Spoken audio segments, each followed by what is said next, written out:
This is Max Shear's Pro Boxing fans. I'm live joined today by Lerrone Richards. First, I want to start off. I know you're a big Wimbledon fan.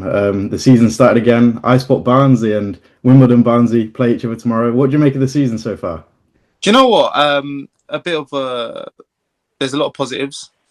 Two wins, two losses. It could be better, but then it could be worse. So, in terms of like how the team's playing, I think they're playing really well. You play Cardiff last game, and I thought we secured a draw, but last minute goal didn't wasn't great. But yeah, in terms of the way the team's playing, very positive. I'm happy how the season's going so far, and hopefully, fingers crossed, we do well this season. Definitely. And obviously, we're not here to talk about football. I want to take it back to the start. You come through the Repton rankings. I want to talk about that. Like, what has that done? And coming through such a prestigious school of boxing, how has that helped you into professional games so far? Well, Repton for me was, let's say, I achieved a lot of things for Repton as an amateur, and the good thing about Repton, when you stepped into the gym, it's almost like you're fighting, or you're sparring, and you're training with all the best fighters or fighters in the world. Well, I would say in the world, but I mean in the country, and yeah, so it improved me a lot. Well, as an amateur, and in terms of professionals, also helped me a lot as well because of the fundamentals of boxing.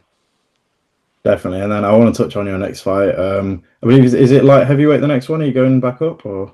Yeah, so I've been campaigning the most of my career at super middleweight. I've won majority of all of my titles at super middleweight, and it's been a weight that I've been struggling to make for a long time. But due to the rankings and the position I was in, I didn't want to let it go. I was quite stubborn with it, and I didn't want to let it go. And I lost my last fight. Wasn't me in the ring that day. Yeah, I was. Yeah, the weight killed me. I think a step too far. So now it's time to move up to the weight that I believe I'm strongest at, and that's light heavyweight. So yeah, light heavyweight, here I come.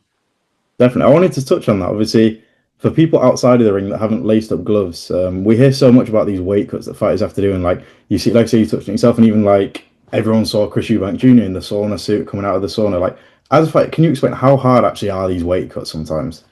Do you know what? For me, with super middleweight, it's always been quite like straightforward. I mean, I kept stick to my diet, but as time goes on, and you're doing more strength and conditioning, and you're getting older, your body grows and you develop. So it started to get a little bit tougher, and it got to the point where I outgrew the weight, and it was around that time when I was scheduled to fight Zach Chile. I believe when it got to the point where the weight was just a little bit too much. Yeah, and obviously we're back at your call where it all started. Are you excited to be back there? Yeah, I've been boxing York Call for years now, and yeah, I'm looking forward to get back in the ring firstly, and yeah, I can't wait to showcase my skills and show what I've been working on in the gym. Obviously, I've been very quiet lately. I've just been keeping my self quiet and very low key, and I've just been working in the gym with Dave and getting back to my best, and we're getting there. Definitely. And then obviously I wanted to touch on the next fight and the future almost. Obviously it's Dylan Courtney. First of all, what do you expect from him? And do you want to be out multiple times this year? Get really back on track this year? Yes, obviously, my opponent is a game fighter. He comes to, gives it a go, comes to win, and that's what I'm looking for. That's what I want. And then after that, we move to bigger and better things. But I don't take no one lightly. I'm very professional in my approach. And yeah, after I get the victory, we're looking for bigger fights later on in the year, for sure. Definitely. And then obviously it has been a long layoff now. First of all, like when you're in your career, taking that time out, obviously you've been working with Dave, like you say, like has it been good almost taking a step back from your professional career, overseeing everything? Obviously now you're changing the weight and everything. What have you worked on over these past few months? Do you know what? I feel like, with professional athletes, we all make a lot of sacrifices. And, since I turned pro, I've been making a lot of sacrifices.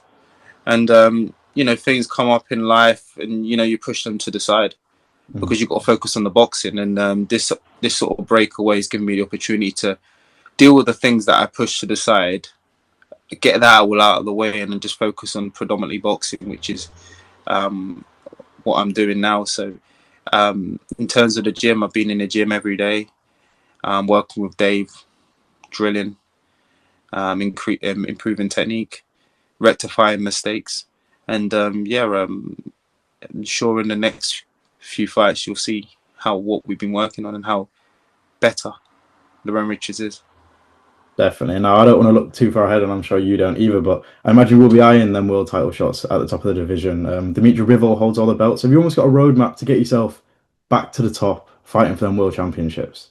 Well, look, I understand the position I'm in, and I know everyone in the light heavyweight division knows what I'm all about, knows how skillful I am, and knows how good I am. So no one's going to want to fight me voluntarily. So it's a matter of getting myself in the position so they have no choice. And once I've got myself in that position and I have these opportunities, take them with both hands, and I'm sure I will. Definitely. And while I've got you, I'd be stupid not to ask you about a bit of boxing, some of the upcoming fights, if that's all good with you. Bivol, Beterbiev, obviously they have had their 2 fights, and it looks like they are set to have a trilogy. Maybe in Russia, I know Beterbiev is returning on November 22nd. How do you see that one going? And would you almost like to see the belts get split rather than just staying undisputed?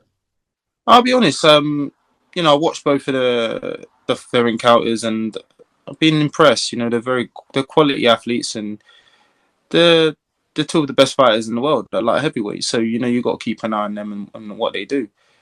But in terms of the belt situation, etc., I'm more focused on myself and more focused on making the right steps and beating who I need to be in positions to fight for the belts. Whoever has them at the time, it doesn't matter. Yeah, and then another big fight coming up in, I believe it's a month today, actually, looking at the date. Canelo Crawford. Everyone's saying it might be the biggest fight of the century or whatever, however big it's going to be. We're hearing of undercards 3 days before. How big is that fight? And how excited, first of all, I wanted to say, like, with the investment that we're seeing from Riyadh Season, Ring Magazine, Seller, like, as a fighter, that must be really exciting and motivates you again to get back to the top, surely. You know what? Boxing right now is in a great place. You got all the promoters working together, making big fights. And the light heavyweight division is booming in itself. It's such a great division. In terms of the fight you just mentioned, Crawford, Canelo, what a great fight that is. And Crawford's one of my favourite fighters, one of my favourite boxers. So, it's going to be a very intriguing fight, and I'm looking forward to watching it. Is it too big of a jump? Look, you look at the likes of Usyk, people will say size is a big factor. And Usyk's not the biggest heavyweight. He's beat Fury, he's beat Dubois, he's beat Joshua.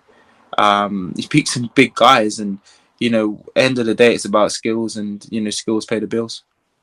Definitely. And I'll just last 2 before I do let you go. A man that you've sparred before, and we touched on him earlier, Chris Eubank Jr. Obviously, he has his rematch with Conor Benn.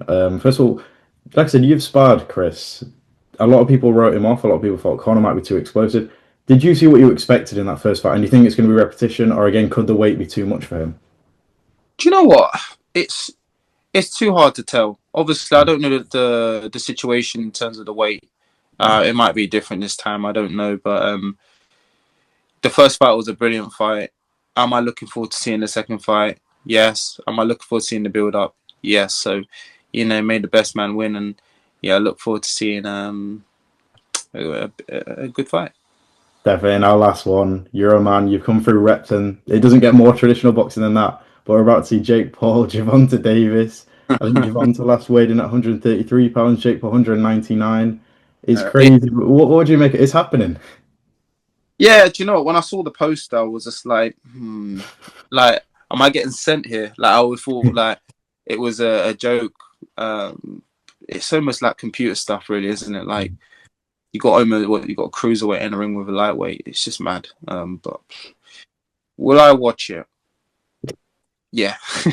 So it is what it is. So it is what it is. We'll see what happens. Definitely. Well, Lerrone, thank you very much for your time, and fingers crossed Barnsley win tomorrow. Yeah, that's a good one. But